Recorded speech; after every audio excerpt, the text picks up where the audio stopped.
जय हिंद। नमस्कार दोस्तों, आज की इस नए क्लास में आपका स्वागत है। आज हम लोग पॉकेट जीके का टॉप 30 क्वेश्चन देखने वाले हैं। तो चैनल पर नए हो तो चैनल को सब्सक्राइब कर लीजिएगा। इनमें से किसी भी क्वेश्चन का आंसर आपको पहले से पता होगा तो कमेंट में जरूर बता चलिएगा। अपना स्कोर लास्ट में जरूर बता दीजिएगा। गोलकुंडा कहाँ अवस्थित है? गोलकुंडा जो है वो हैदराबाद में अवस्थित है, तो इसका ऑप्शन नंबर भी करेक्ट हो जाएगा। याद रखिएगा, गोलकुंडा हैदराबाद में अवस्थित है, तो याद रखिएगा। नेक्स्ट नंबर की निम्न में किस जनजाति में ऋतु प्रवास का प्रचलन है? तो भूटिया जनजाति में जो है और ऋतु प्रवास का प्रचलन है, तो इसका ऑप्शन नंबर 1 करेक्ट हो जाएगा। याद रखिएगा। नेक्स्ट नंबर क्वेश्चन 3 है कि लोकसभा के प्रथम अध्यक्ष थे, तो लोकसभा के प्रथम अध्यक्ष जो है वो जीवी मवालकर थे, तो इसका ऑप्शन नंबर सी जो है वो करेक्ट हो जाएगा। जीवी मवालकर जो है लोकसभा के प्रथम अध्यक्ष थे, तो याद रखिएगा। नेक्स्ट नंबर क्वेश्चन 4 है कि निम्नलिखित में से जैन धर्म का रिटर्न नहीं है, तो यहाँ पे कौन जो है जैन धर्म का रिटर्न नहीं है, तो याद रखिएगा 4 का जो करेक्ट आंसर हो जाएगा वो जो ऑप्शन नंबर डी सम्यक अहिंसा जो है ये जैन धर्म का रिटर्न नहीं है, तो इस ऑप्शन नंबर डी करेक्ट हो जाएगा। याद रखिएगा, क्वेश्चन मोस्ट इंपोर्टेंट है।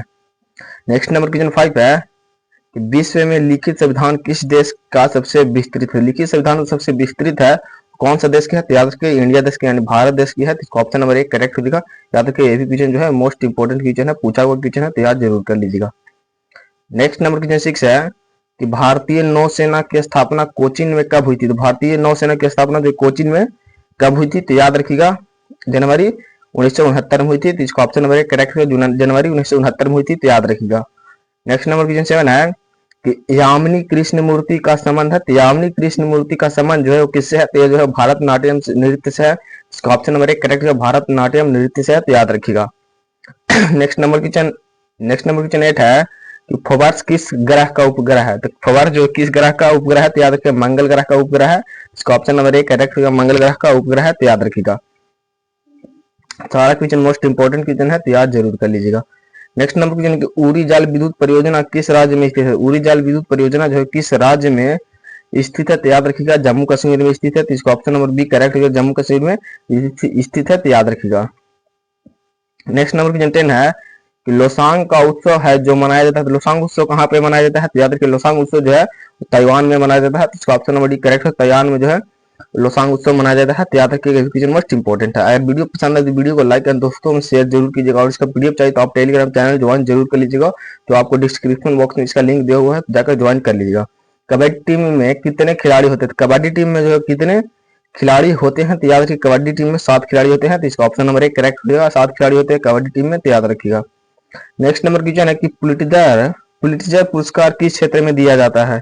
पुलिट्जर पुरस्कार जो किस क्षेत्र में दिया जाता है? तो याद रखिए पत्रकारिता के क्षेत्र में दिया जाता है, इसका ऑप्शन और भी करेक्ट होगा। पत्रकारिता के क्षेत्र में दिया जाता है, तो याद रखिएगा। नेक्स्ट नंबर क्वेश्चन है कि निम्न में से किस समाचार पत्र में सबसे अधिक संस्करण प्रकाशित होते हैं? तो सबसे किस में होती है? तो याद रखिएगा 13 का जो करेक्ट हो जाएगा option number B Indian Express में, तो इसका ऑप्शन नंबर बी करेक्ट हो जाएगा। याद रखिएगा। नेक्स्ट नंबर क्वेश्चन है कि विश्व पर्यटन दिवस किस तिथि को मनाया जाता है? विश्व पर्यटन दिवस जो किस तिथि को मनाया जाता है? तो याद रखिएगा 27 सितंबर को मनाया जाता है, तो इसका ऑप्शन नंबर डी करेक्ट है। 27 सितंबर को जो है विश्व पर्यटन दिवस मनाया जाता है, तो याद रखिएगा।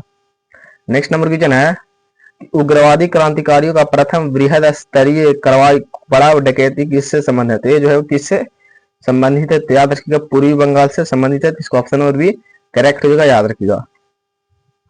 नेक्स्ट नंबर क्वेश्चन कि महात्मा गांधी जल विद्युत उत्पादन प्लांट कहाँ स्थित है? तो ये जो कहाँ पे स्थित है? तो याद रखिएगा जोग प्रपात, याद रखिएगा।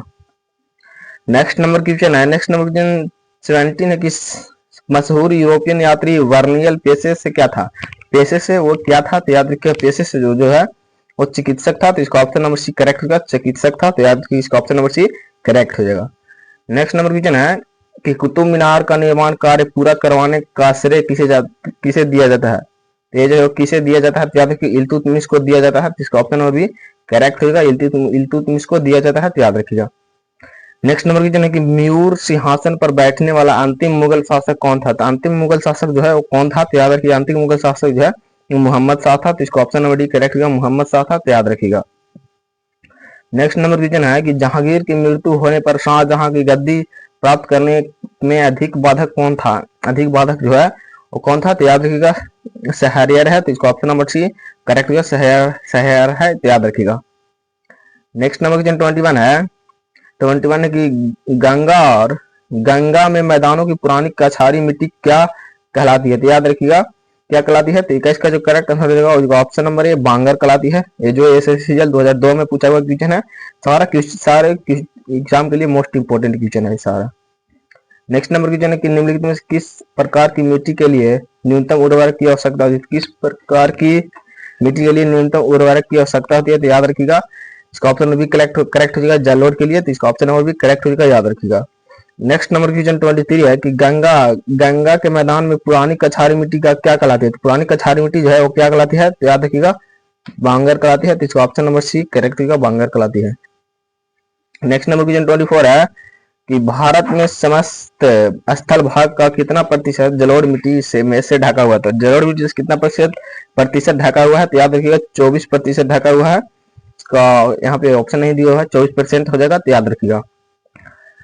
नेक्स्ट नंबर क्वेश्चन 25 है कि किस मिट्टी में कृषि के लिए सिंचाई की आवश्यकता नहीं होती है? तो किस मिट्टी में कृषि के लिए सिंचाई की आवश्यकता नहीं होती है? तो याद रखिए काली मिट्टी में, तो इसका ऑप्शन नंबर एक करेक्ट होगा, काली मिट्टी में सिंचाई की आवश्यकता नहीं होती है, तो याद रखिएगा ये क्वेश्चन मोस्ट इंपोर्टेंट है। नेक्स्ट नंबर क्वेश्चन 26 है कि भारत में काली कपासी मिट्टी को किस स्थानीय नाम से जाना जाता है? किस स्थानीय नाम से जाना जाता है? तो याद रखिएगा रेगुल मिट्टी के नाम से जाना जाता है, तो इसका ऑप्शन नंबर भी करेक्ट होगा, रेगुल मिट्टी के नाम से जाना जाता है, तो याद रखिएगा।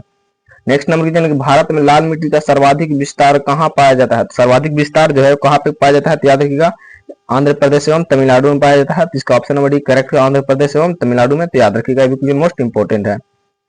नेक्स्ट नंबर क्वेश्चन 28 है कि प्रायद्वीपीय भारत की क्षेत्रीय मृदा में निम्न प्रकारों में कौन सा है? तो प्रायद्वीपीय भारत की क्षेत्रीय मृदा निम्न से कौन है?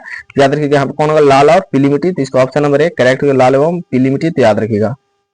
नेक्स्ट नंबर क्वेश्चन 29 है कि धान की खेती के लिए सर्वाधिक आदर्श मृदा कौन सी है? सर्वाधिक आदर्श मृदा जो है वो कौन सी है? तो याद रखिएगा जलोढ़ मृदा है, तो इसका ऑप्शन नंबर बी करेक्ट होगा, जलोढ़ मृदा है, तो याद रखिएगा। ये जो एसएससी सीएचएल 2016 में पूछा हुआ क्वेश्चन है।